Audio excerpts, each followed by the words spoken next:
10 years ago, I dated this guy, David. I don't talk much about David, only to my current partner and very close friends. Talking about him makes me nervous. When David and I met, I was only 17, and he was a post-secondary student in his early 20s. Being a near-homeless gay teenager dropout, with raging hormones, a complicated home life, and limited dating prospects, I jumped into a relationship with him. Our relationship progressed very rapidly, and I moved into his Toronto apartment after only a month of dating. I was young and inexperienced with relationships. David was a horrible guy, of course. In the beginning, it was great. We were in love, very much so, but after a few months, that began to change. One night after our first minor fight over laundry, I got a glimpse of how angry he could really get over a simple matter. That night, I had a dream in which he held a pillow against my face, smothering me until I asphyxiated. His facial expressions contorted in terrifying ways, morphing into the face of a demon. In hindsight, this dream was trying to tell me something. I should have trusted my instincts. 6 months into our relationship, he no longer hid these parts of himself. See, David has a bipolar disorder and ignored his diagnosis. In retrospect, I can confidently say he is a sociopath as well. As a teenager, I was not equipped to deal with this. He was incredibly manipulative, eventually keeping me away from my friends and family, especially male co-workers. He stole money from me and put his bills and debts in my name without my consent. He would gaslight me on the strangest things, trying to convince me I was a horrible person. He constantly accused me of cheating, almost daily by the end. He would fly off the handle suddenly. He was often physically violent as well. I can't exactly remember how long I continued in this relationship. It is a part of my life I try hard to forget, but it was around 2 years, maybe a little more. On my first attempt to leave him, he followed me. As I left during the night, I passed through a well-lit city park on my way to a friend's place. Before I knew it, I was on the ground with David on top of me, hands around my throat. Thankfully, a passerby came to my aid. Don't ask me why I didn't report him for any of this. I was very confused. I really thought he was going to kill me. I did not tell anyone about that night for years after. He attacked me once more shortly after I left him, when we bumped into each other at a party. I find out later that he had been cheating on me the entire time we were together with multiple people, including my best friend's straight boyfriend. Go figure. Fast forward a few years, I'm dating an awesome guy, and I'm working as a charity fundraiser collecting donations for nonprofits on busy Toronto streets. I get angry or strange emails and texts from David once in a while, always changing my number and email address when he finds them out. I never responded. I'm informed that he moved to Montreal. I spot him a few times a year stalking me, poking his head around from behind a street corner while I'm working through my window as he walks around my neighborhood trying to figure out which house I live in or around my work office building. It made me very anxious every time. Every so often, he tries to infiltrate whatever group of friends he can connect me to. I see him pop up in social media photos with friends I have recently hung out with, despite living in a different city. I don't know how he was finding out these things about my personal life. However, all of this slows down as time goes on, until a year or so passes with no sign of him, until I get an email last year saying that he wants to talk briefly about things that happened in our relationship. It's worded straightforwardly, not like the rants he used to send me, and I wonder if he wants to apologize.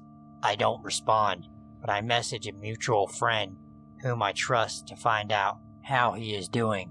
My friend warns me that he still obsesses about me often, and that his mental health has declined, and they are no longer close friends because of it. He advises me never to speak to him again for both our sake. Out of morbid curiosity, I set up a fake Facebook account and creep his profile, sending me into a rabbit hole of links to his Tumblr and beyond. He is an artist now. I find a post with photos of one of his latest works, the creepiest zine I have ever seen. It depicted an extremely bloody scenario in a poem. I don't remember the poem exactly, but it was something about gruesomely murdering a boy who didn't love him back, describing the death in detail, and contending that he deserved it. I'm more than a little uneasy at this point. I'm actually scared.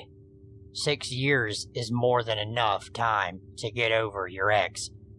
This was obsession to an alarming level. I changed my email once more and asked our mutual friend to keep me updated if he ever decides to take a trip to my city.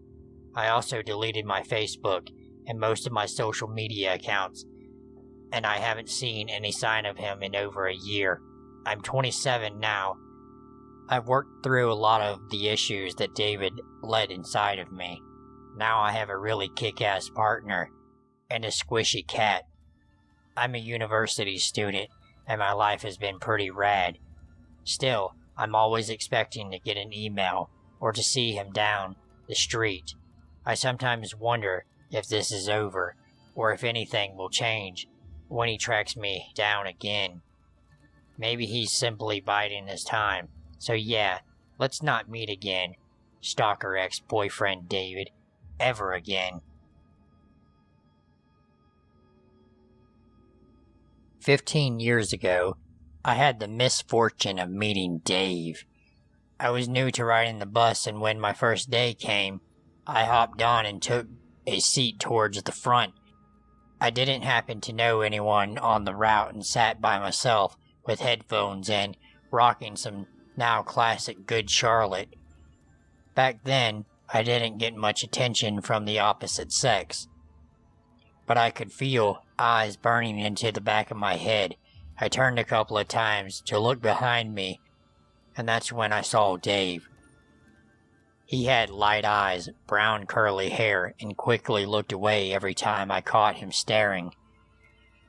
This went on for about a week before he finally said something to me. He told me I had nice hair, and he liked my band t-shirts. He asked right off the bat if I would be his girlfriend. I said absolutely not. I did not even know him, and his creepy staring made me so uncomfortable. He brushed past my quick no and told me there was a newly instituted hug toll that needed to be paid before getting on and off of the bus. I stared at him as he blocked the center aisle and gave him a half-hearted, one-armed hug. I know. Why would you hug the guy when you felt like he was a creep? Well, I had pointed him out to a few people in school, and everyone I talked to said that he was the nicest person they had ever met, and just a bit of an odd duck. Back then, I was worried about hurting everyone's feelings or being seen as rude, so I went with it. I have brothers on the spectrum. Maybe he was too. Next thing I know, Dave had joined my photography classes. My after-school programs, I saw him around every corner, and in every hallway of the school, he started popping up from behind things to try and hug and tickle me. Meanwhile, everyone just kept going with the chorus of, "He's a super sweet guy," and just an odd duck bullshit. When I found out he was telling people I was his girlfriend, I knew I needed to put my foot down. It was around this time I became unwilling to pay the hug toll and feed his delusions. That's when things really took a turn. Suddenly, anonymous notes were popping up in my locker. Most of the notes said always and nothing else. Some had longer declarations of love, but the always ones got me the most. The simplicity of the message gave me chills always. I knew it. I knew it had to be Dave. My suspicions were confirmed when pictures of me began showing up along with the notes. The pictures were all taken from a slight distance and clearly without my knowledge. They were black and white and developed on the same type of paper we used in photo class. I knew it had to be Dave. Who else would be doing this? I finally got scared one Saturday afternoon. As I was watching TV in my bed, I heard Dave's voice next to my bedroom window. He said he watched me walk home one day to see where I lived and wanted to stop by for a visit. He said he knew I wouldn't let him in, so he just figured he'd just stop by my window to talk. How he knew which window was mine was a thought that chilled me even more. The way this was escalating, I knew I needed to get an adult involved. My mom thought I was exaggerating. He was just young and infatuated and hormonal, according to her. She acknowledged the notes and the pictures as weird, but nothing other than some serious infatuation. So I went to an instructor at the school I knew and laid it all out on the table. Mr. K had also had Dave as a student and noticed some of his quirks and obsessive behavior and didn't doubt my story for a moment. He spoke to Dave's guidance counselor, and they both sat down with Dave, and I assumed told him he was making me uncomfortable and to stop. This pissed Dave right off. He stormed up to me in the lobby of the school with a glass rose in his hand and threw it at the wall behind me. It shattered, and he screamed in my face about how I had broken his heart, just like the rose.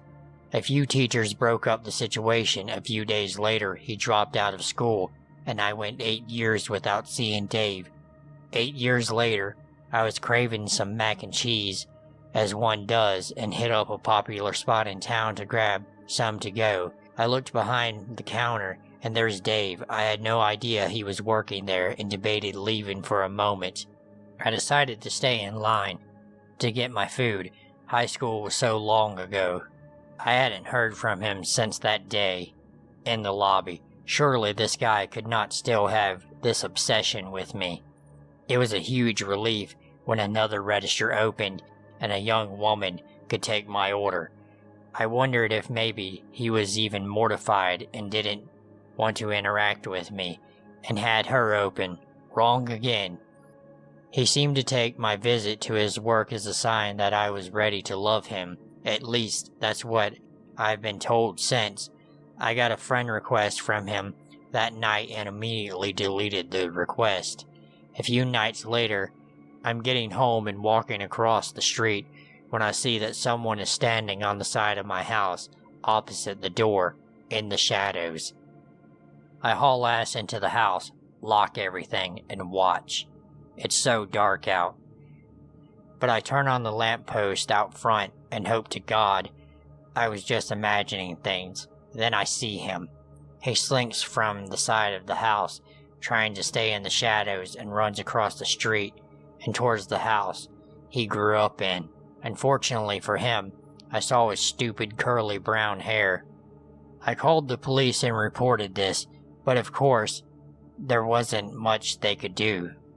There was no proof he hadn't approached me or tried to get in. It couldn't be proven it was him. They did agree to keep someone on lookout in the area, and I saw police patrolling more than usual the following nights. Eventually the police patrol died down, and that's when the late-night knocking began. I could hear it softly on windows and occasionally on the door, but never dared to answer or get close enough to look. It wasn't every night, maybe 2 or 3 nights a week. The police never seemed to be close enough in the area when it happened to catch him. A couple of weeks after the knocking began, I received an envelope wedged into my screen door. It was full of the creepy, candid pictures from high school and another note that said always. I had enough and didn't know what to do. I went out to my car to drive everything down to the police. I don't care if I couldn't prove it was him. I just wanted to have some official record of what was happening to me. That's when I saw the word always carved into my back bumper. I lost it, breaking down in heavy sobs as I drove to the police station. Again, all they could do was take a report. But I decided on another course of action. In my rage, I took a picture of the police station sign and of the report being filed. I sent them to Dave over Facebook Messenger. I told him to leave me the hell alone, that the police were involved and he didn't want to ruin his life this way. He simply responded, "You're right," and disappeared. I have since heard he stalked a widow shortly after her husband had died, pounding on her windows and doors, trying to break in, until she screamed out of a top window that she was calling the police. I can only begin to imagine how she felt trying to grieve her husband and deal with Dave's obsessive ways. You may now find yourself wondering if the mac and cheese was worth it. The answer is no. Dave, let's not meet again. I was a sophomore and was seated next to a couple of seniors. This one guy, we'll call him David, sat directly next to me. He was a bit odd and wore a trench coat and black every day. Even if the sun was out, I dismissed it because I wasn't exactly normal either. One day upon entering class, my teacher announced it would be a free day to chat or do whatever. David sat next to me and a couple of other girls, and we were all bored, so we all engaged in conversation mostly about our interests and schoolwork. It was all fine until David pulled out his phone and asked us to look. The image displayed on the screen was his genitals. Some of the girls laughed, but I got up and told the teacher, which ended up with David in the office, and I requested a transfer of classes. Now it seems my story would be about David, but crazy enough, it's not. He was just the beginning. I was switched and was seated next to a somewhat attractive boy. We will call him Victor. Victor and I ended up having a lot in common, talked a lot in class. One day, walking to class, I saw him walking and talking with David. When we got in class, I asked Victor how he knew David, and he explained how David was his older brother. I told him what had happened, and he also explained how David wasn't exactly all there in the head, and apologized on his brother's behalf. Victor and I ended up being good friends at school, and eventually I invited him to hang out outside of school. We went to my house and hung out in my backyard. We never entered my house, nor did he know what room was mine. A few days had passed since we hung out, and then things got weird. I would be at home and I would notice him skating up and down my street. We were on a break, and this happened every day during the break, which had never happened before. I never went out to approach him because I would look out and see him slow down and try to look in my windows. It creeped me out, and me being paranoid, I decided against speaking to him. 3 days before break ended, there was a knock at my door. My dad answered, spoke briefly to the person, and shut the door. Apparently it was for me. Victor had dropped off a present. It was labeled Happy Birthday. My birthday wasn't for another 6 months. He began not to even knock, just dropped off these gifts on the doorstep. Every other day, all labeled the same thing, Happy Birthday. They weren't creepy gifts either. Some posters of my favorite bands, t-shirts, pens, etc. I started ignoring him in class, and he ended up switching. He would stare at me during lunch from across the school. It was an empty look. He started leaving me notes taped to my desk before class, saying he was sorry, and that he just wanted to be with me, close to me. They progressively got creepier. One morning I woke up for school and my dad called me outside. He looked irritated and worried.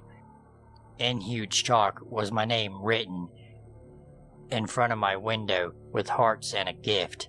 This gift contained, it looked like, a handmade doll. The clothes on the doll were old clothes I had thrown away, and my hair, which I had recently cut. He went through my trash to retrieve these items. The most disturbing part was a piece of a razor stuck in the doll's chest. It was soaked in a dark, dry red substance. We assumed it was his blood. My dad was furious and notified the school. How the skating in front of my window hadn't stopped. The gifts. After the most recent creepy doll gift, I told my dad about the letters and constant staring. There was a conference and I eventually stopped seeing Victor at school. My mom and dad are separated, which means my sister lives with my mom on the other side of the city, and she attends a different school. A few months ago, about 3. Later, my dad and I made a date to take my sister to lunch. We chatted and my sister told us about this cute guy she has been dating at school named Victor. How when he met her, it was like he already knew who she was. He told my sister she looked familiar, like maybe they were married in a past life. My sister, being younger and more naive, took this as adorable. My dad and I flipped out and told her everything. My sister is very badly tempered and thought we just wanted to ruin her life and demanded we take her home. My mom is just as bad and told us to stop antagonizing her. My dad and I dropped it off. My mom is just as bad and told us to stop antagonizing them. My dad and I just dropped it. After being accused of jealousy, about a week passed when my sister called me crying and apologizing. Apparently she had been to Victor's house. My sister's very nosy, and when Victor used the restroom, she noticed and read a journal on his desk, all filled with pictures of me, my name scribbled everywhere, blood-soaked pages, and bits of hair taped randomly. One of the entries was the day before, obsessing over me, saying my sister smelled like me. How this was the closest he'd ever be. She left unnoticed. Soon Victor just sort of disappeared. The last I heard of him and his brother attempted suicide together, and not much after that. So creepy high school stalker and your younger brother, let's not meet again.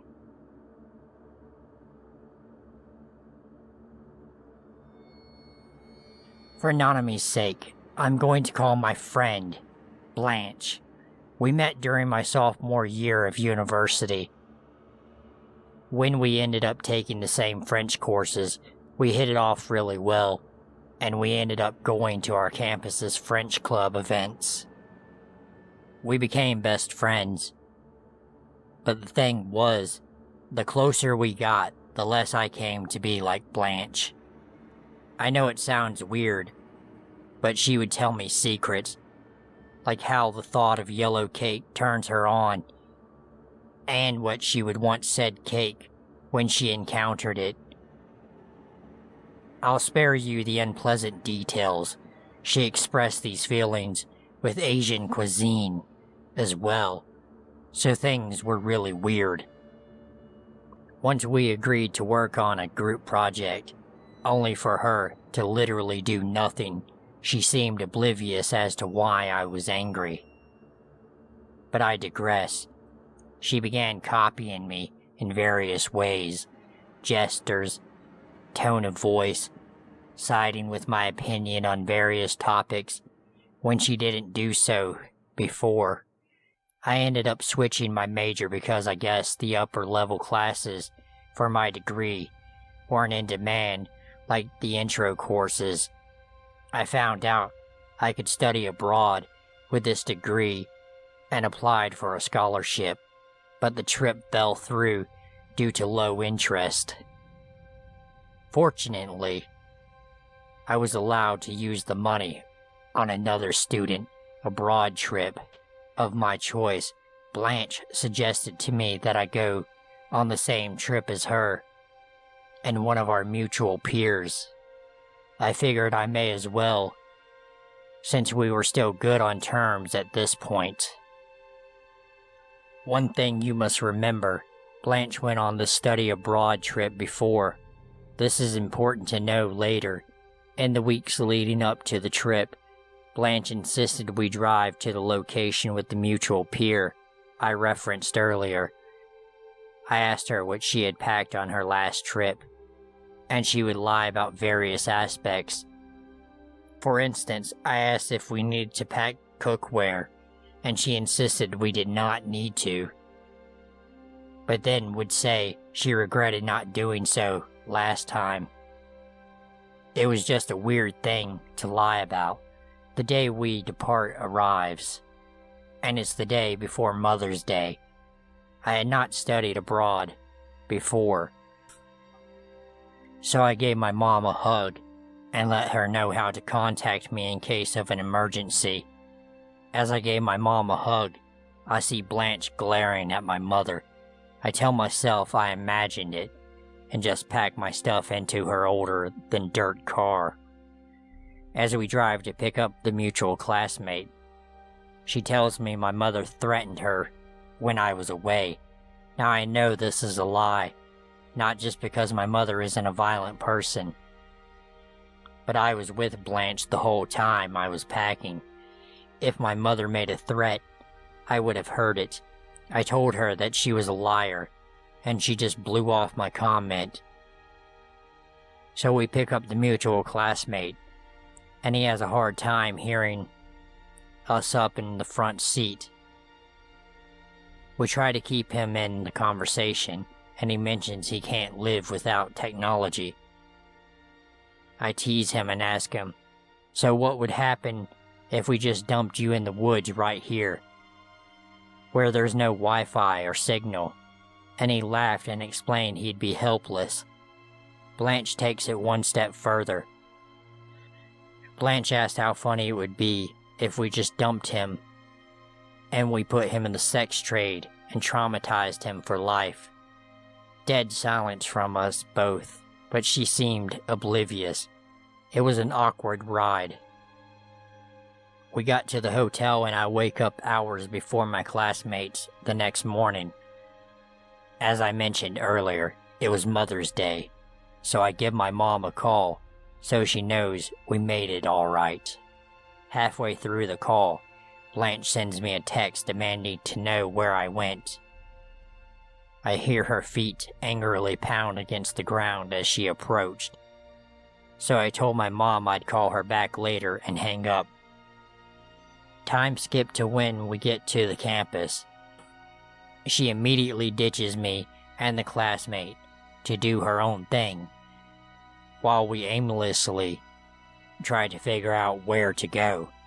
We had a meeting before to our apartments, but since the classmate and I weren't familiar with the campus, we could not find the building.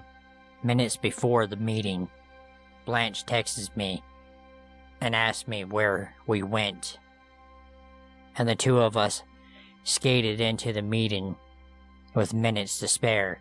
We caught up with Blanche, and she asked where we went. I explained my phone plan.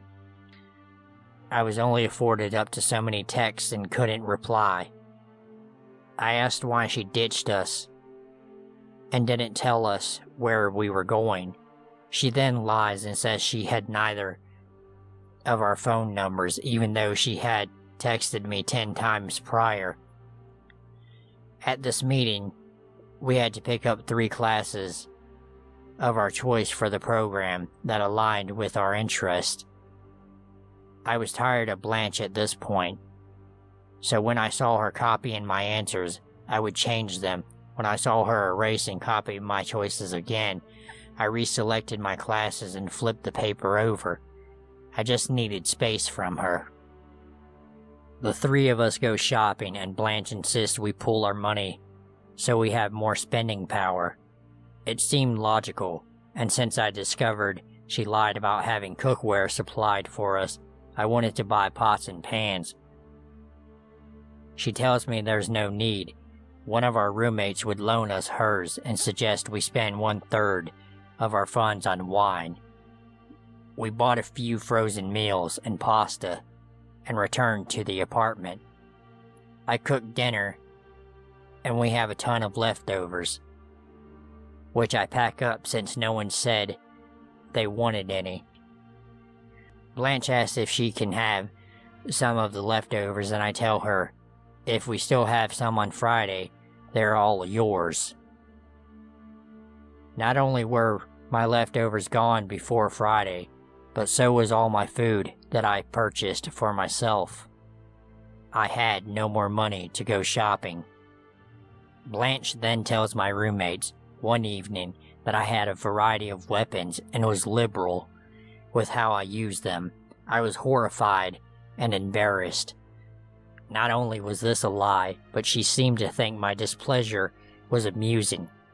She then goes on to tell my roommates she studies psychology, and my mother would frequently consult her for advice on her cases. She then casually suggests that we cook meth in the kitchen. I was horrified, and so were my roommates.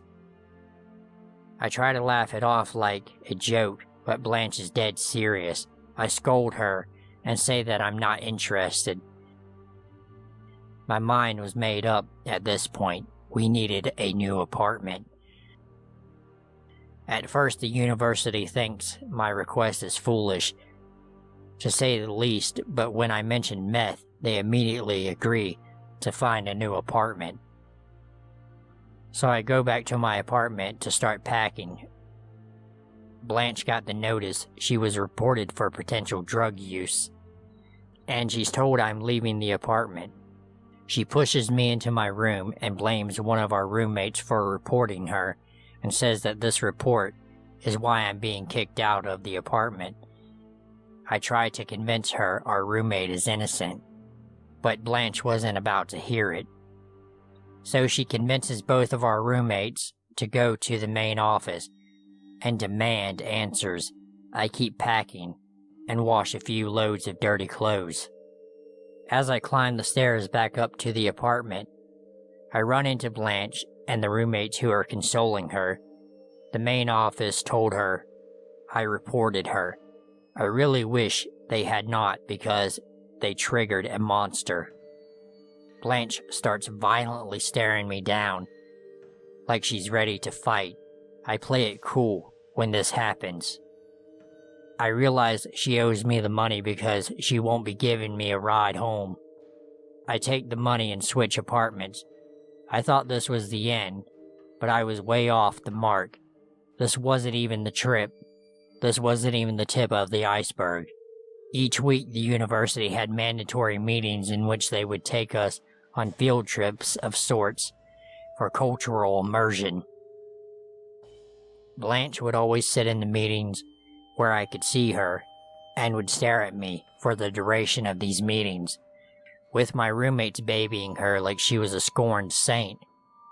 At the end of each meeting, everyone had to sign up for a trip that we discussed at the meeting. Blanche would stand immediately behind me in lines and sign up for the same trips I would. This is not a crime in and of itself, but one of the trips, she would either stand immediately behind me or in my line of vision, glaring at me through her sunglasses. On one trip, I discovered the town had public Wi-Fi, so as long as you were in town limits, you could access the internet for free. So I caught up with a couple of friends during lunch. A mutual friend of ours let me know Blanche had been sending everyone in our social circles messages about how I tried to physically attack her, and he sent me the screenshots of what she had sent him. Just then, I get a text from the witch herself, Blanche. I look up from my phone and see she is standing immediately behind me with a roommate. Instead of talking to me verbally, she gestures towards her phone, indicating I should text back. I just tell her this: look, I can't text because, like I told you, I have a limited number of texts I can send. I am not going to waste them. Furthermore, I don't feel comfortable talking to you, especially not here. If you want to talk, we can do it at the university. I think we are on the same page, but not 5 minutes later, the mutual friend who sent me the screenshots updates me. Blanche immediately texts him saying I violently yelled at her and threatened her. I figured it's best to just never be in the same place as her, to avoid these accusations. So that's what I do. At the weekly meetings, I wait for her to sign up for something, so I can pick up something else. I ignored her, but one day, she followed me into the ladies' room and tried to grab me by my arm to talk. I narrowly avoid her grasp, but she tried to follow me to class. I told the university about this and they let my home university in on everything. I just wanted to let them know she was just following me around and trying to get me to engage with her. My host university ended up barring her from future trips because of the drug accusations. I'd like to say this was the end of it, but she tried to get me fired for reporting to work. That's a story in and of itself, so I won't share it here. A week ago, my mom called me and told me to check my LinkedIn account.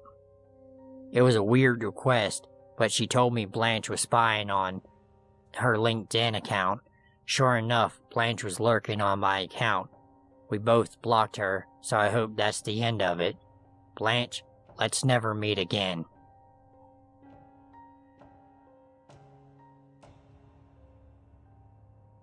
Back in 2007, I was 16 and walking to the movies with an equally underage friend. This guy stopped us and started saying he's a psychology student and is doing research. He's in his 40s, tall, fat, not really fitting into a psychology student profile, but okay. We find it kind of weird but pretend to believe in him.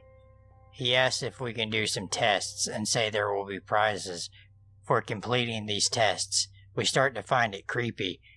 Then a homeless guy passes by and starts yelling at the guy, "Hey, I know you, you're a taxi driver." The guy ignores him and says he's going to call his friend to lead us to the test and go really far from us. By then, we're really creeped out and just start walking toward the movie, not looking back. Until a couple of years ago, I always thought of this story as the day I was almost kidnapped and murdered. Then in 2017, 10 years after my encounter, a girl posts a very similar story in a Facebook group of feminist girls in my city. She said she was leaving a party and there was this guy, really old, tall, fat, saying he's a psychology student and asking her to go do some tests. She was with a lot of friends and really drunk, so she thought it would be fun to accept it. Then he laid down on the floor and says she needs to step on him with anger, so she does. Then realizes he's really enjoying this and stops.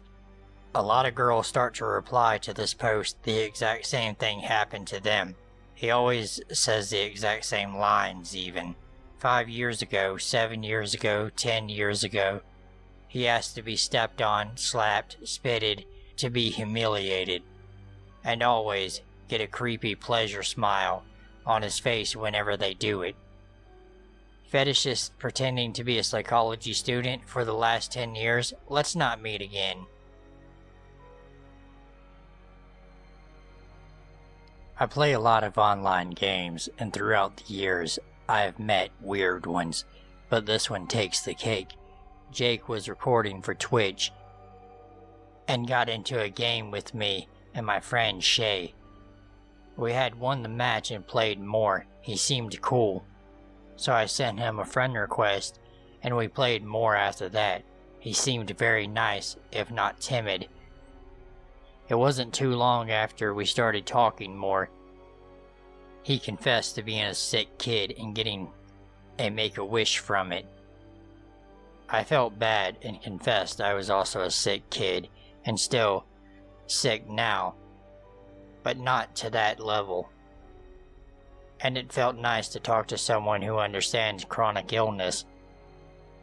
Because of mine, I started playing online less and didn't think too much of it. I got back on, and my message box was filled by Jake.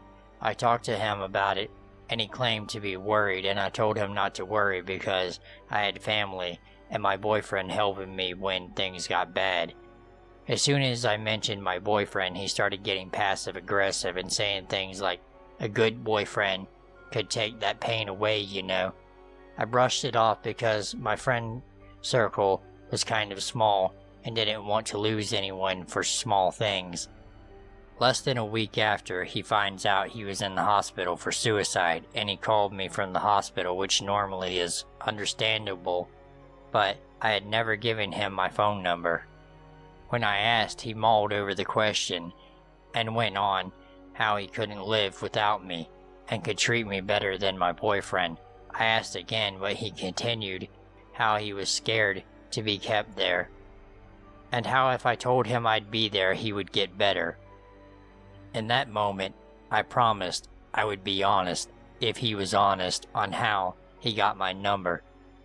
As you can imagine, that got him to talk. He had back-searched my username through Google and found my Tumblr because I had used the same name, then found my Facebook, then my mother's, and got my full name and looked it up, getting my number along with my address. I was stunned and hung up, blocking the number he'd called me with. I blocked him through everything but Facebook because I never knew his real name. All I can say is that I hope we never meet again. This story takes place during the summer of 2015. So quite a while ago, while I'm on my shift as an overnight security guard for a small business which I no longer work for. Basically, what I did was drive around an area of about 10 miles to several different businesses that hired us to do patrols, maintenance, alarm checks, and all that good stuff, depending on the wants and needs of each individual business. The job paid decently, and I didn't have to deal with supervisors and other co-workers, so it was a great alone time to look forward to. The first business I would go to that specific night is located in a somewhat remote location just outside of town. Behind it, about 200 feet or so, are some tracks, and across them is a very small hill that leads up to a small residential area. This specific business didn't ask for much other than alarm checks and its doors, so I was never there that long. I was about finished up there that night when I noticed a young man walking up towards the train tracks. Thinking nothing of it, I finished up what I was doing and got back inside my vehicle to do one more drive around before heading home. As I was about to leave, I looked out of my passenger side window and saw that guy was still walking up towards the train tracks. But this time, curious, I decided to drive up towards him and see what he was up to. I watched him walk for a few seconds when he suddenly stopped. At this point, I didn't know what to think. Maybe he was taking a break. Maybe he dropped something. I don't know. It wasn't until he decided to move for about a minute then I began to think something wasn't right. I hurried up and drove over to see what he was doing. Once I was about 50 feet or so away from the tracks, I got out of my vehicle and yelled at him to see if he was all right, but he didn't respond. He just stood there looking down at the tracks. A few seconds later, he suddenly turned around and looked at me. I continued to stand there and yell at him, but he didn't respond.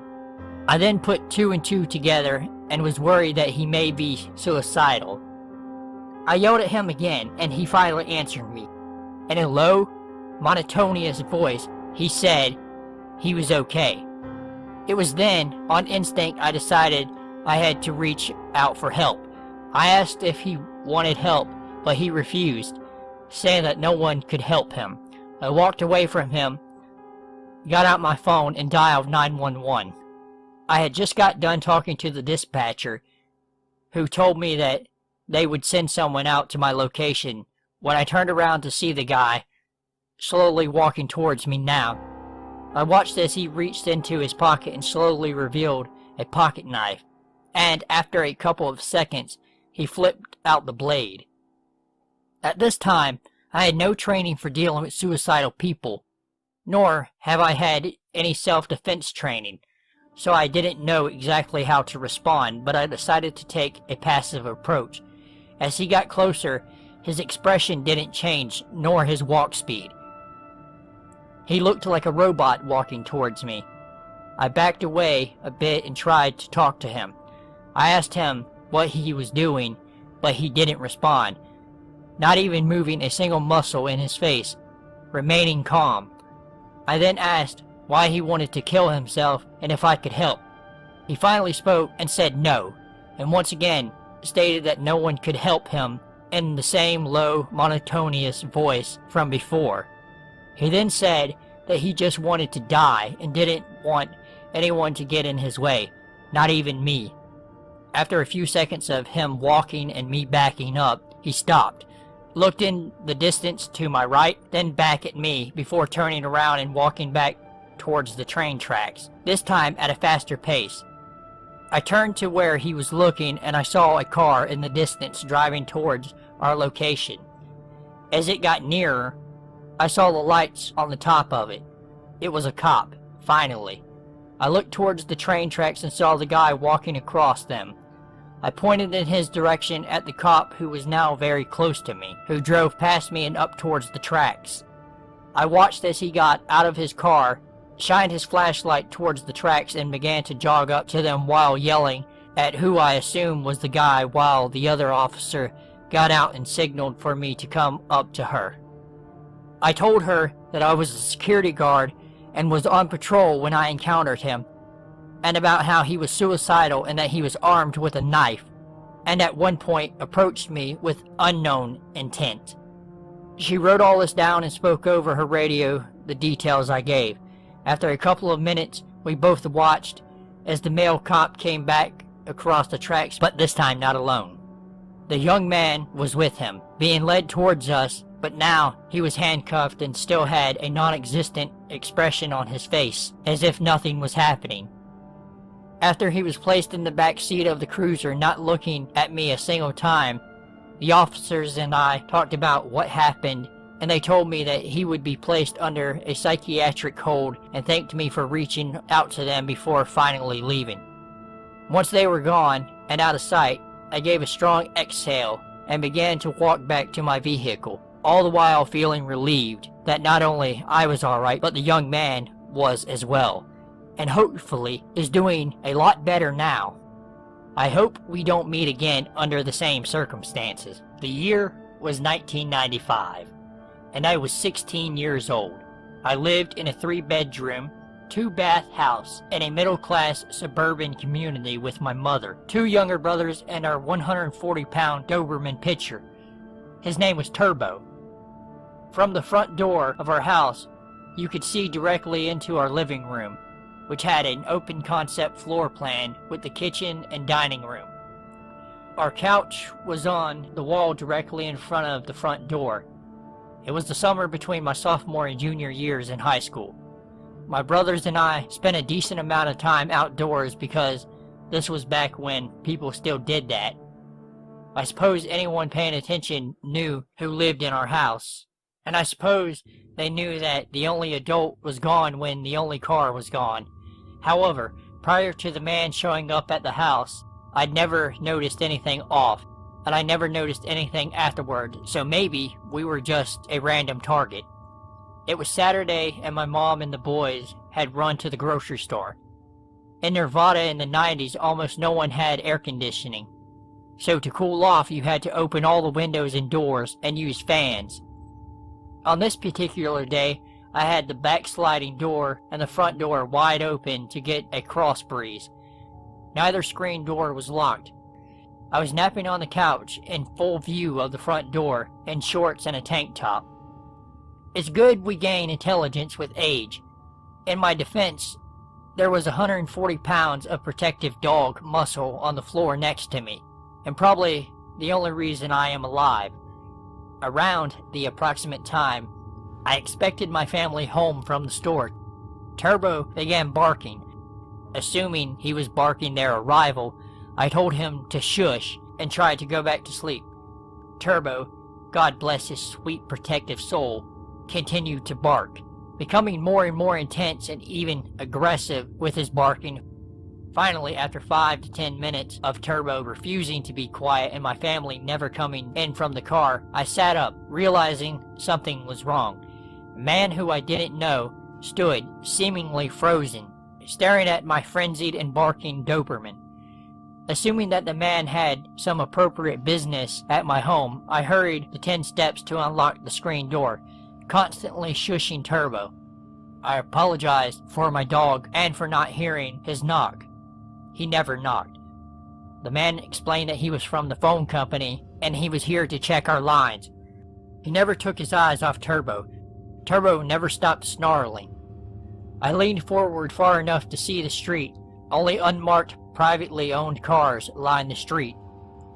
I looked at the man who was dressed in tennis shoes, jeans, and a t-shirt. I was 16 and dumb enough to nap in front of an unlocked door, but I was no fool. Phone company personnel always wear uniforms, always drive company vehicles, and don't come without being called, and don't work weekends.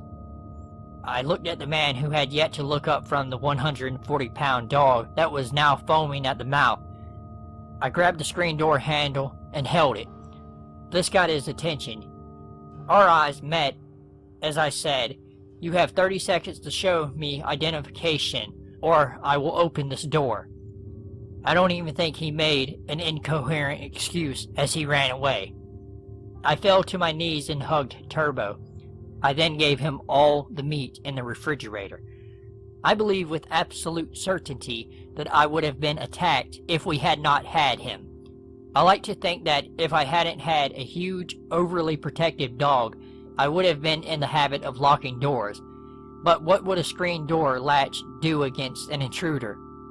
And that creep stood there and watched me for 5 to 10 minutes. Perhaps he was paralyzed in fear, but maybe he was working his angles, and only Turbo's insistent display of his willingness to kill anyone who threatens me. That's my theory. Turbo has long passed, but his legacy lives on. And now 2 loving, loyal, and lethal dogs sleep in my room every night. It was around 12:30 a.m., and my dance show had just finished. My mom couldn't get near the theater I was performing at due to traffic, and said I would have to just walk across town to the car where she would be waiting for me. Now, if this was my hometown, it would have been fine, except the show was in a new town where I had never been before, so I know I would have to ask for directions. I picked up my suit bag, which contained all my costumes from the night, and a courier bag containing 6 bottles of water, and went on my way. I crossed the road to the train station opposite and noticed a tall man around 6'7". He was about 60 and wore a long brown trench coat. He had a hat on, and he was smoking a cigarette.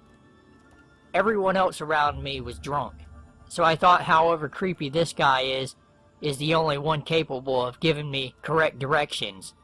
I approached the man, where he greeted me with a creepy grin. I asked him for directions to the museum, and he told me it's just at the top of the road and I should see it. The road was long, and I knew it would take me some time to get to the top, but if the traffic's bad, what could I do? I walked a little further up the road where I noticed the same man standing outside some Irish bar. He approached me and asked if I'd like to go to a special place with him. Me being a 15-year-old, socially awkward teen, just looked at him and smiled as if he was joking, and I tried to carry on walking. This is where it gets creepy. I had a top on that I had worn for the final of the show. On the back of the top was 96. It was a tribute to the 96 lives that were taken in a tragic accident.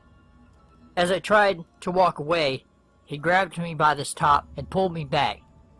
He started stroking the back of my top and whispering down my ear, 96, 96, 96. I broke free of his grasp and ran like an Olympian up the road. I was freaked out by the occurrence, but figured the man had gotten drunk in the time it had taken me to walk up the road. I finally reached the top, but could still not see the museum. I stopped a hen party and asked them for directions. They told me it was just through the alley and on the left. I looked at the alley. It was shady and tight. The only source of light was coming from a Chinese shop selling herbs and spices in the center.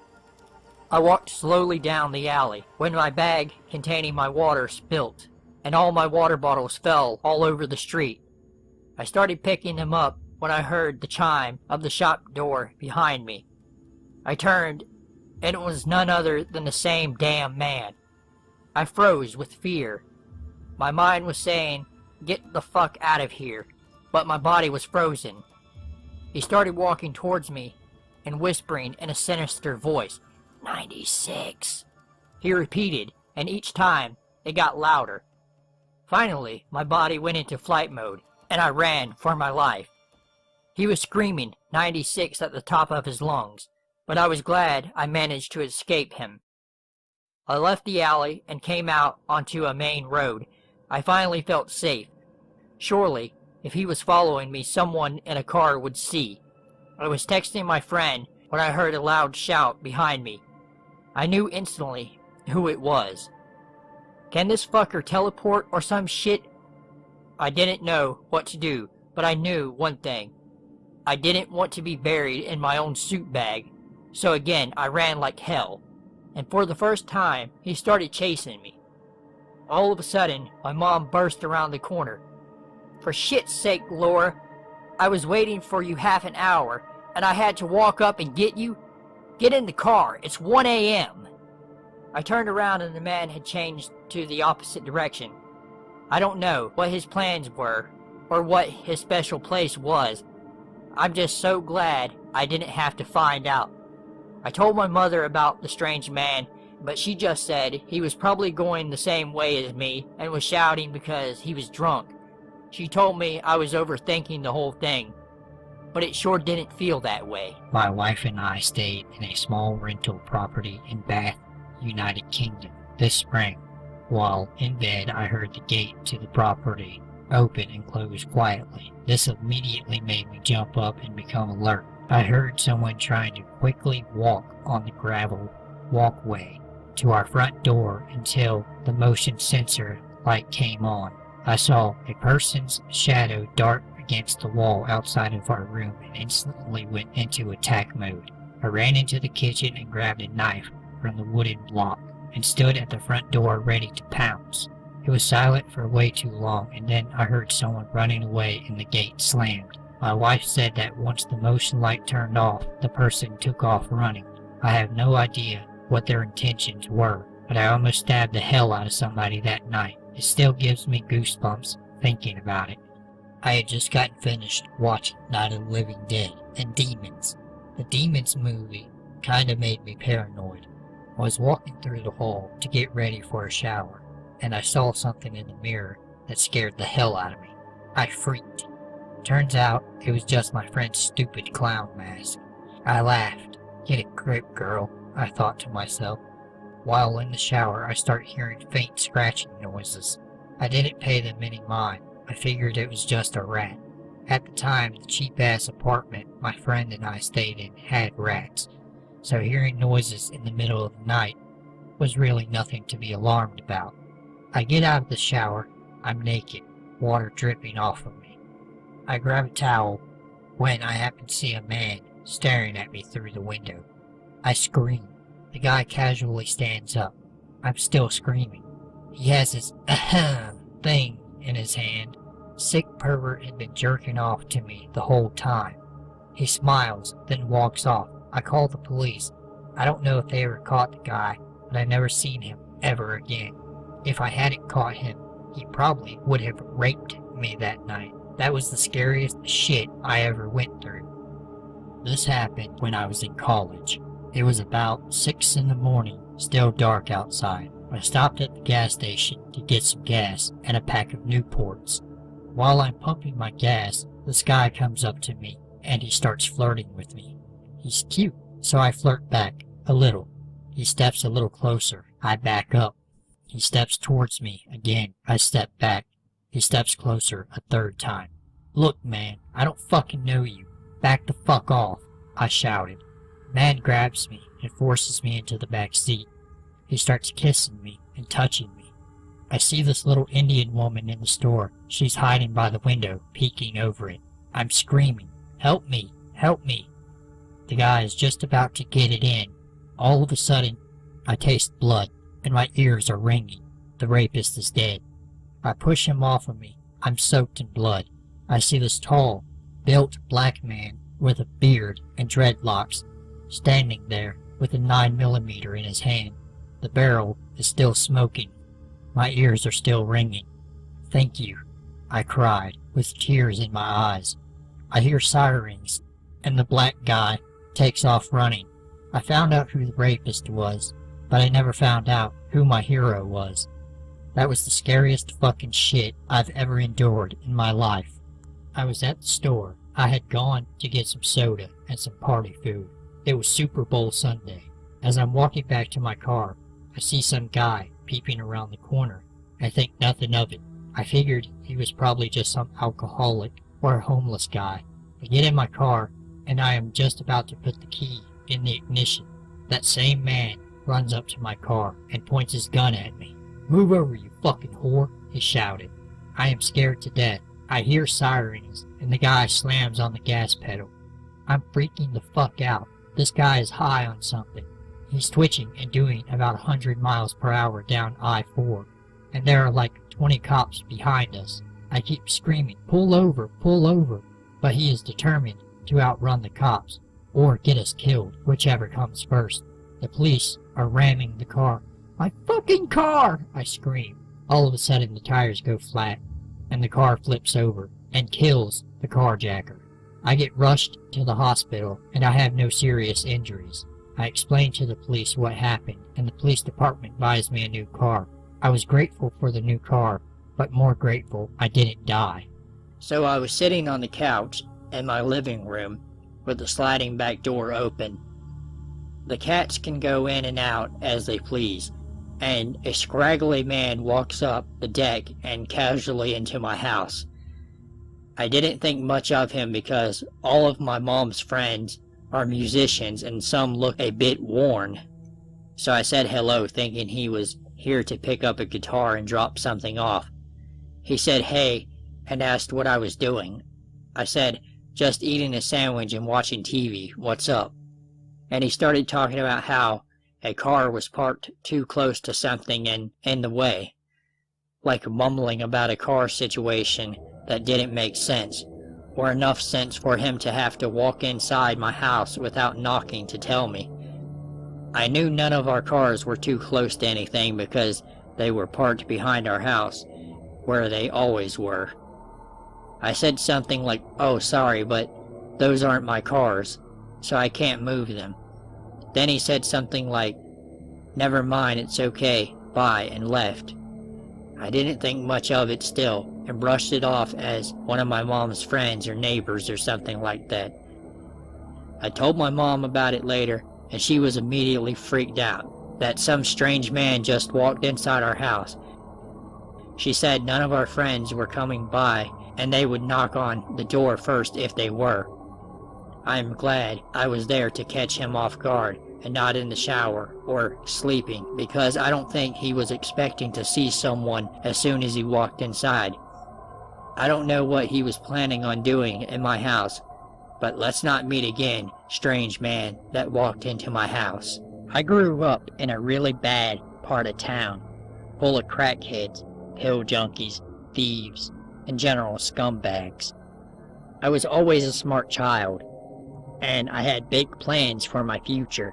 It just turns out the Lord had other plans for me. Or maybe the temptation of the devil was too great. When I was 16 years old, my mom started dating this guy, Brad. She met at a 4th of July cookout in the neighborhood. This was before the neighborhood went to complete shit. Brad was really nice. After about 4 or 5 months, everything changed. Brad's friend Marcus got out of prison. And according to Brad, Marcus was trying to better himself and just needed to stay with us for a bit before he could get back on his feet. Marcus always made me feel uncomfortable. I do believe in second chances and believe that most people do genuinely want to change when they get out of prison. But I didn't get that impression from Marcus.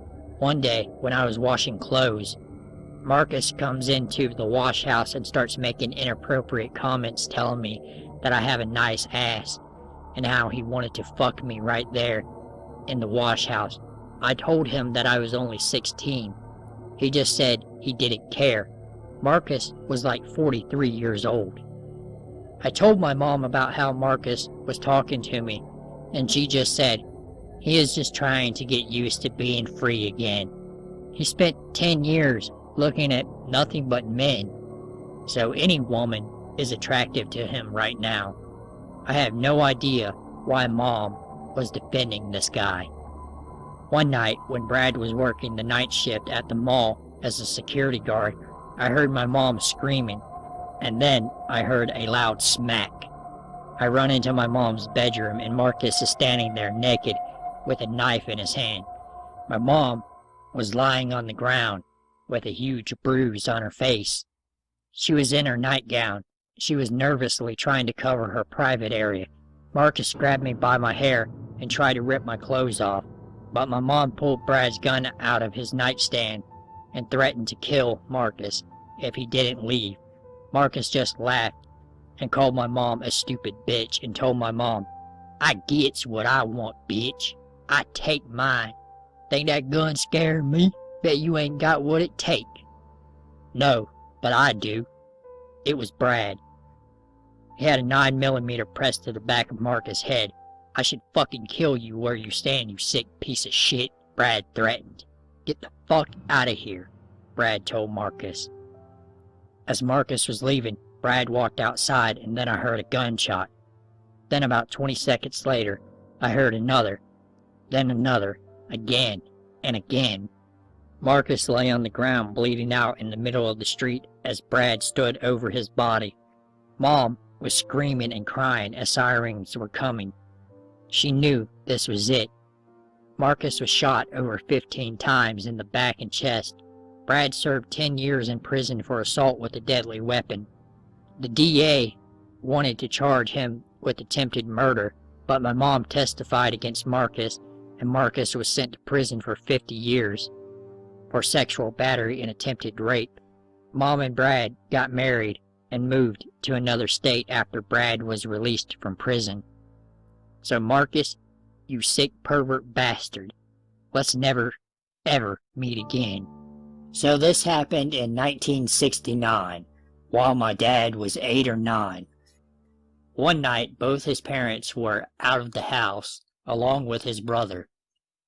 This left him and his sister at home alone. Eventually, the phone rings, and my father picks it up with standard Canadian politeness. Hello, this is Bob. The person calling said that they were coming to kill both my father and his sister, and told them to leave the house. My father, slightly spooked, uses the intercom system to page his sister, telling her what happened.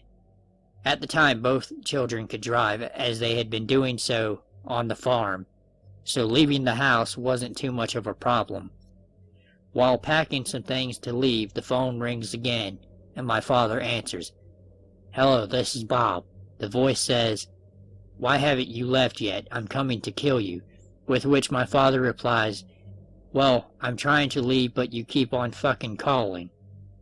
I can't leave when I have to keep answering the phone now, can I? Voice hangs up, and my father and his sister drive to where their parents were having dinner. Nothing else happened with the voice. It was probably just a prank of some sort, and it didn't really faze my dad. On the night in question, my best friend, we'll call her Debbie, and I met at the Christmas market for some drinks. I invited Jay to join us, and he and Debbie got along very well. Too well, as it turned out. We went to a club in the red light district, and they were sucking face the entire night. So, dumb me gets wasted, drowning my sorrows and sulking. After a while, I got fed up and left on my own. I always think myself as quite street smart, and being 5'10" and growing up the youngest of 5 kids, I learned to defend myself if I had to. So I'm heading to the train station. It was about 4 a.m. at the time, passing all the clubs and dodging other drunken people. When I stopped for a second because I had the urge to be sick, as I'm bracing myself, I hear a man's voice. I look up and there's a taxi, and the driver was beckoning to me. He asked if I need a ride. Being the cheapskate I am, I decline. No charge, he says. And now comes the dumb part. I accepted. I was drunk, broken-hearted, and extremely mad that my friends hadn't come after me. So I threw caution to the winds and got in. The taxi driver was an unshaven, middle-aged man, and I think he said that he was from India originally. He introduced himself as Dave, and asked why I'm looking so sad, etc. I of course tell him the whole story, and he was very understanding. How about we get a drink at the gas station? My treat, he says to me. So we got some beers, and he says we can go to his flat and drink the beers because his shift had ended. And yes, I agreed to that. We listened to some music in the car and drank a beer until we arrived at his flat. He'd been drinking his beer at the wheel, and I thought that was weird, and shrugged it off. We pulled up to the block of flats where he lived, and I had absolutely no idea where we were. Anyway, we go up to his flat and he doesn't turn on the lights. Even though I could hardly see anything, my nostrils were assaulted by the stench of his flat. He maneuvered his way around the torch on his phone. I didn't want to seem impolite, so I sit down and he puts music on and lights frickin' candles. I start to sing along, and the whole time he was staring at me vividly. I love your singing. I want to record it. Then things started to get weird. He rolled a joint and kept commenting how beautiful I was, and how much he wants to record my singing. I start to fidget, and send my other friends some messages explaining the situation. No answer from them. They were probably partying. Now Dave was really starting to creep me out, and I'm noticing more and more, even in the dim candlelight, that his flat is filthy. I start to panic, and funnily enough, for the first time that evening, I started to wonder what the hell I was doing. So I get out my phone and start taking selfies of us. Thank God for the front flash, and sending them to Snapchat to my friends, so they'd have some kind of idea what my murderer looked like. I had taken a selfie of us in the car over, without him noticing, so I also sent that to my friend. He got pretty pissed at that, and he rolled a second joint. I was getting extremely agitated. He said he'd drive me home after a few drinks, and now he was getting stoned. He kept rambling on about how I need a real man to treat me right, and to look after me, etc., etc. He asked me for my phone number, and because I had my phone in my hand, I gave it to him so as not to annoy him further. After about an hour of this, he was inching further and further towards me, and his bloodshot, horrible eyes were staring at me in an extremely uncomfortable way. I started to say that I didn't need to go home because I was tired. Sleep here, he says. I was trying to be very polite and declined. He also asked who I was sending those pictures to which I answered that I had sent them to my friend. He said that he couldn't drive because he had been smoking. I told him I need to get home right now. He said he would drive me, trying to sound assertive and brave, though I didn't feel it. I also mentioned that my friend would be wondering what I'm doing and be worried, and I didn't want her freaking out and calling the cops. Wonder of wonders, it worked. We got into the car, and he doesn't speak. I made a video of us in the car pretending to be jamming out to music and sending it to my friend, just in case. He tried to make me give him my specific address so he could find it, but I just said the name of the closest bus stop. I get out of the car, thanked him for the ride and the drinks, "I'll call you. I still want to record your singing," he says. I waved and walked in the direction of my flat. As soon as I was around the corner, I broke into a sprint until I reached my house and was safely at my flat. As you can imagine, my friends went batshit crazy when they heard how stupid I'd been and how easily he could have chopped me up into bits. He also called me, but he didn't send me a weird Happy New Year video. Moral of the story: don't get so drunk that you don't find it weird when a cab driver wants to take you home. If you are heartbroken and wasted and pissed off, just go home. So Dave, let's not meet again. Also, fuck you, Jay and Debbie. I met this girl in college, Shelly. We never really met eye to eye at all, but we tried to keep civil during classes. She came to college with a couple of friends, Kim and Leah. Me and Kim started dating shortly after starting college, and that's when things began to get weird. Shelly immediately tried to break me and Kim apart by the usual rumors and false accusations, including that I was only dating her to get sex, which wasn't the case at all. Me and Kim got along with the rest of our classmates, decided to keep her at arm's length. Even our tutors noted her behavior and brought her aside to tell her to stop. Even if me and Kim tried to complain to her directly, she would beg us to stop bullying her because she was epileptic and had learning difficulties. Obviously, her defense mechanisms to get people away from her that she didn't like. That's when things started to get strange. During our course, we were allowed to take an extracurricular activity. I chose photography and media editing, while Shelly and a few other female classmates took a child care course. It was during this point that I started to notice something strange. On a regular basis, I would see Shelly in town with friends.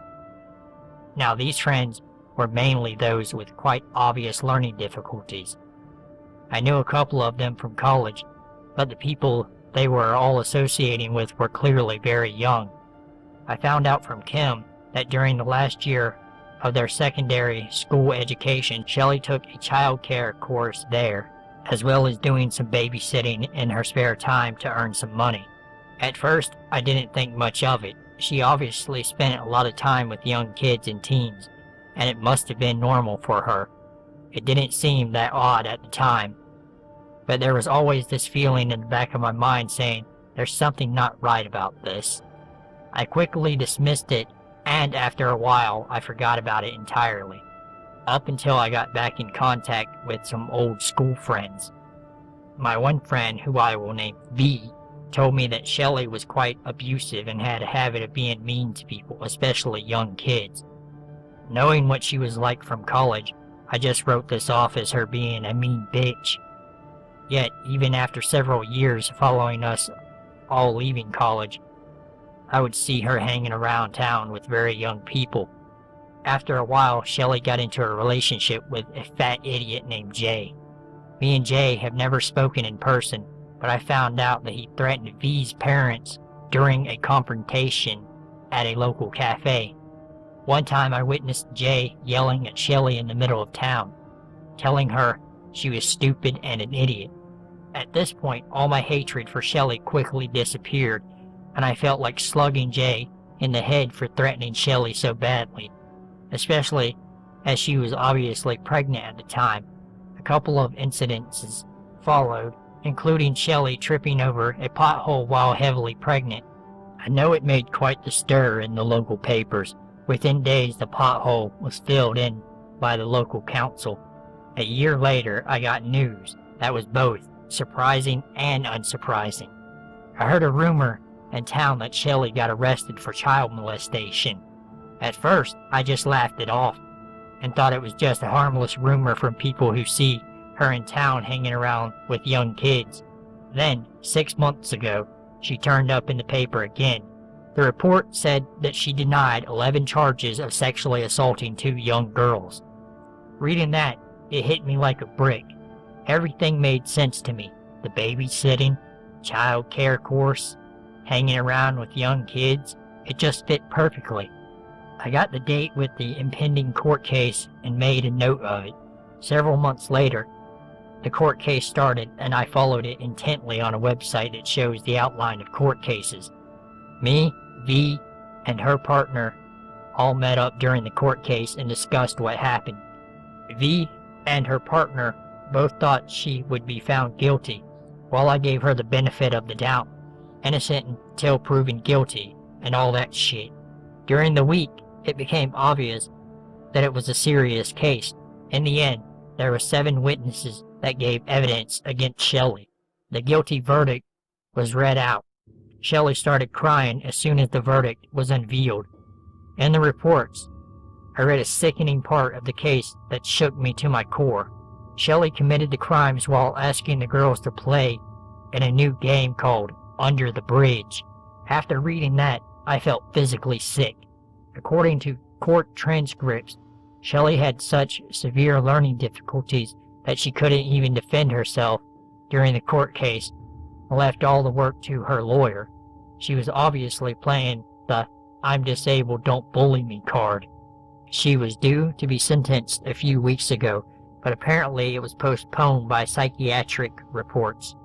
I just hope that the doctors that are investigating her can see through her bullshit. The worst thing that can come from this is that Shelley's child is still in her care by all accounts. Shelley, if I ever see you again, I hope it's with you behind bars. My dad owns a construction company, and during the summer I used to work there for some extra cash. Mostly my job was to clean and assist the supervisors with whatever they needed. It was hard work, with unbearably hot conditions due to Alabama summers, but it paid well and gave me something to do. I was the only female who worked there, and so it was not uncommon for creeps to mess with me. Currently, I am 24. This particular incident happened when I was 16, during the first year of working this job. Now, for those who don't know, construction companies usually have their own employed workers to oversee the construction, while other companies are hired to do specialty work such as electricity, plumbing, painting, etc. So the job site is filled with complete strangers who are there to do their job and then go home. They rarely try to strike up a conversation with you or even acknowledge your existence. Well, most of the time. We were in the middle of building a 3-story high church. There were 2 stairways, and my job was to scrub all the steps down with a toothbrush. This was tedious, and the easiest thing to do was for me to just sit on the steps as I worked. This meant I was unintentionally out of sight, and I worked quietly.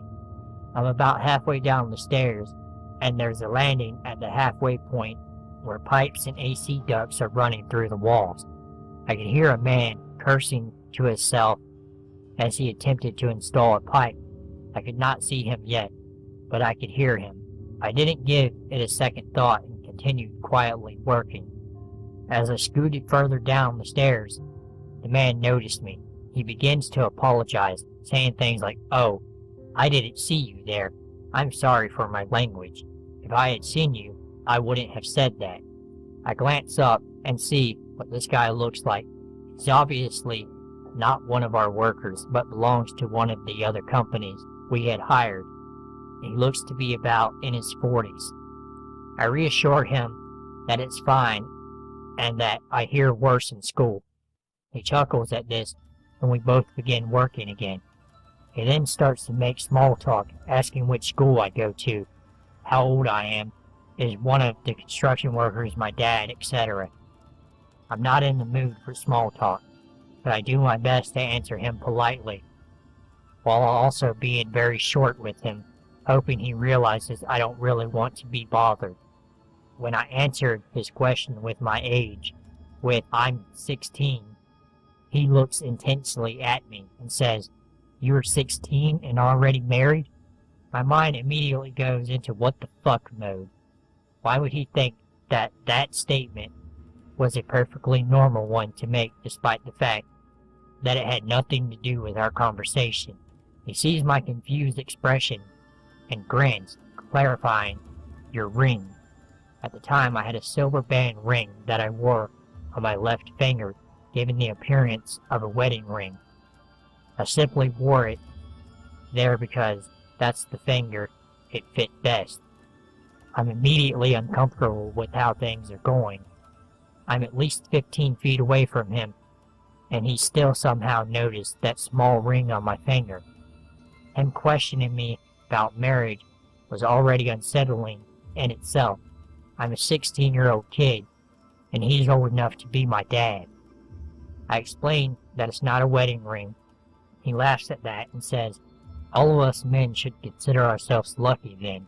I scrunch my face and unsure of what he means, or rather, or not, it's an insult.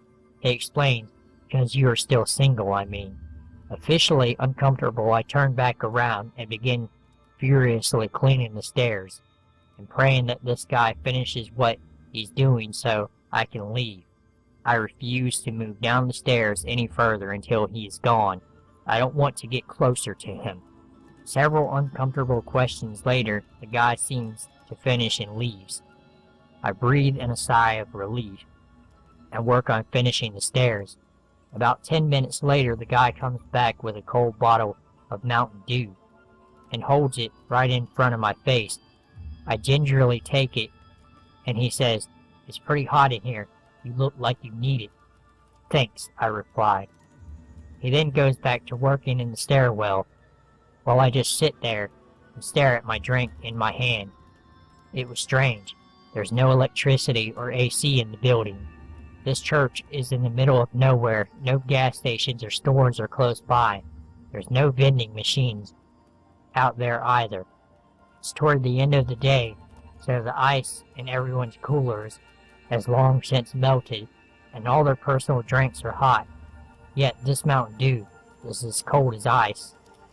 Cautiously, I open the bottle and quickly realize that the lid has already been cracked from someone opening it. They obviously tried to reclose it in an attempt to hide the fact that it'd been opened. I peer into the bottle to see something at the bottom of it. I quickly make the decision not to drink any of this. The guy has been watching me and questions why I haven't drank it yet. I just flat out ignore him and act like I didn't hear his question. Out of the corner of my eye, I realize that he hasn't brought any of his tools back with him, and that at first glance, he looks like he's working, but when I pay close attention, I see that he's not actually doing anything. He's just making the motions of doing work while watching me when he thinks I'm not looking. He keeps insisting I have some of the drink because it's so hot, and I look like I'm going to overheat. When he is unable to get a response from me, he changes tactics and attempts small talk again, while I frantically try to think of how to get out of this situation. This part of the building is completely deserted.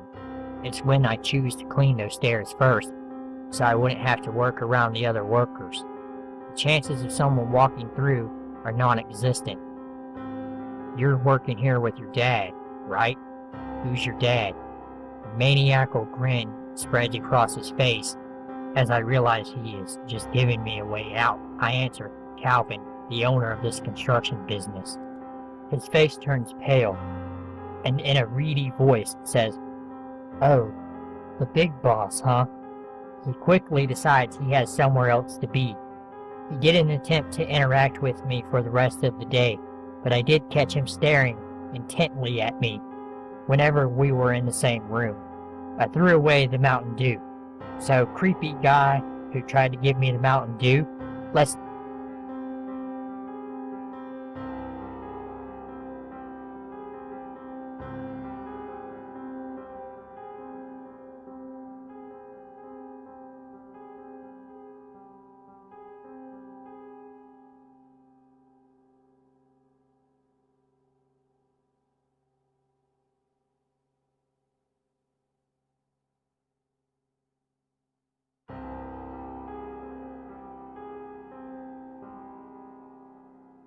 Alright, if you enjoyed the video, Go ahead, like, share, subscribe, share on Facebook, share on Twitter, share on Instagram.